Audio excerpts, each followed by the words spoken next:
Good morning.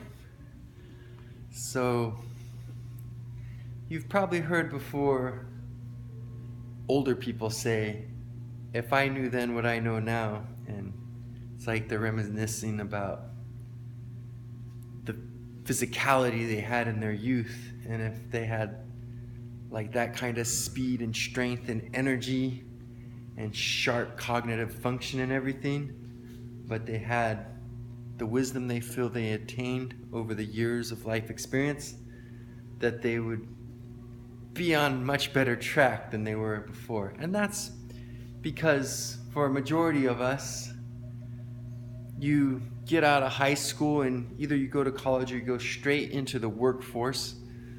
But either way, a majority of us don't have very good direction. We don't have any clue what we're doing. Some people are super lucky and they do know what they're doing. Like George Lucas knew he wanted to make films when he was like 7 or something. But most of us aren't that lucky.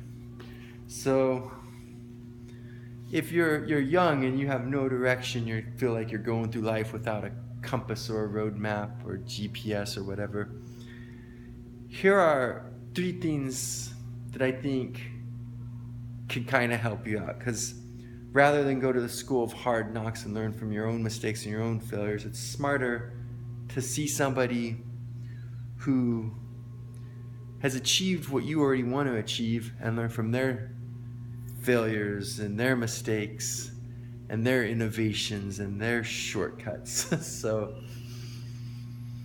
one thing is you could do Tai Lopez's 67 steps. He goes over some good concepts, and more importantly, I would say, is his book list. Like, I don't know what he charges for that now. Back when I did it, it was really cheap.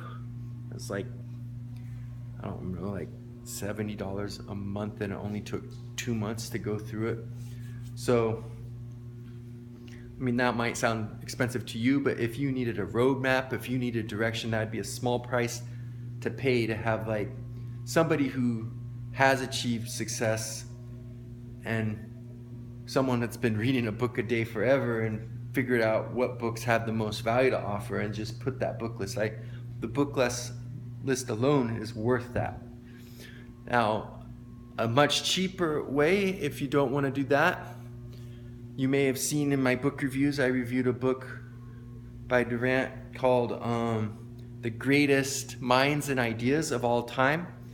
And in that one, at the very end, he has like the 100 best books for a broad education, rather than all the silliness you get indoctrinated in our schools these days.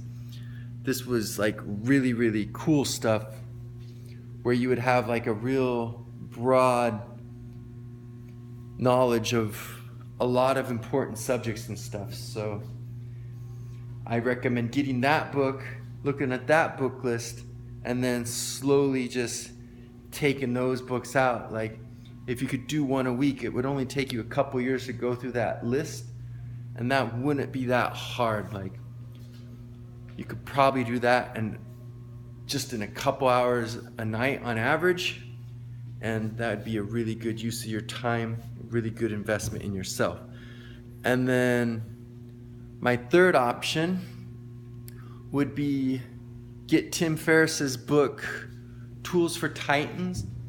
Read that, and then at the end, he has like all their most recommended books. And these are people who have achieved great things. Everybody he interviewed was someone who had excelled in one area of life or another, and that's why he invited them onto his podcast, so he could learn from them and his audience could learn from them. So these are people who have achieved a lot. And at the end of his book, he has books they recommend, their favorite books, books that have helped them. So those are like 3 different roadmaps. I don't care which one you do, any one of those 3 would give you a huge leg up on people who don't know anything. People who are just starting out like, what should I do, you know? So I highly recommend any one of those 3 paths. Myself personally, 2 books I recommend, maybe 3, just to get you started. Richest Man in Babylon. It's an old classic. That one will give you some really good money things, like the concept of paying yourself first, like you're a bill, producing value. It's really, really simple, but the concepts you get from that are really good, and if you exercise them in your life, it'll pay dividends. And then another one would be Poor Charlie's Almanac, just because it has the 25 cognitive biases listed in it, which are really, really helpful things to know. Keep your mind from tricking you and holding you back. And then I also think that book, you might see it in my book reviews, When I Stop Talking, You Know That I'm Dead.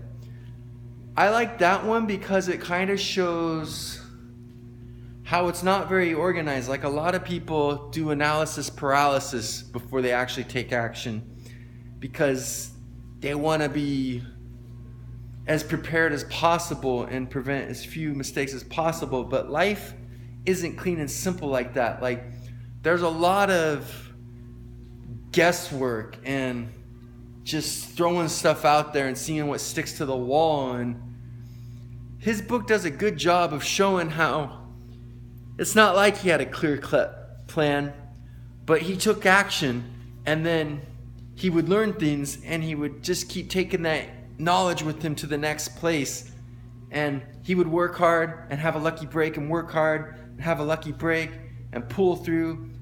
And it's kind of a realistic biography of how success works. Like, he had unreasonable success compared to most people, but I just like the way, like, I've read a lot of books about successful people, and a lot of them work out this way, but I just think his almost plays out like some kind of Hollywood movie or something. So it would be interesting, it'd be a fun read, you would get immersed in it, and it would put some good lessons into your mind. So to recap, either try Tai Lopez's 67 Steps so you can have access to his book list.